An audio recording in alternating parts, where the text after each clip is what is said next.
Okay, good evening to Dr. Mursida and the group team, ABH team. The overall of this program is very successful, and we feel of all the seminars or programs we have attended so far, this one is really, I would say, excellent.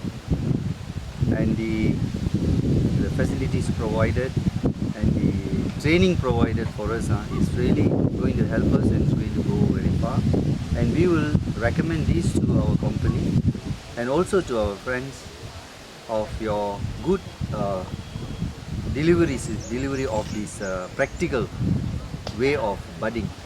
Thank you. Then I leave it to my friend. Yeah, I'm very happy to join the training. Sebab apa dekat sini ada banyak praktikal yang dijalankan berbanding dengan teori disampaikan juga. Yang di mana sebelum ini saya rasa macam durian ini susah. Ya, nak budding ke, nak cantuman tu rasa macam susah.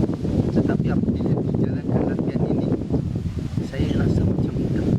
Dan saya amat confident dengan akan datang kerja yang budding apa. Okey, tanaman durian pun kami nak usahakan. Saya rasa bangga menghadiri latihan ini.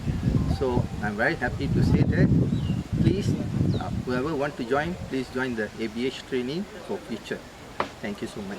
Thank you so much.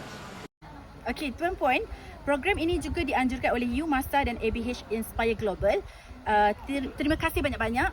Saya dan adik saya Nabila mengucapkan terima kasih dan insya-Allah kami sangat-sangat mengharapkan usahawan muda yang mempunyai contohnya ladang atau kebun dan ingin belajar tentang durian ataupun bukan setakat pasal durian Musang King, anything yang related to basically cara-cara untuk menanam atau apa sahaja, bolehlah datang ke program ini.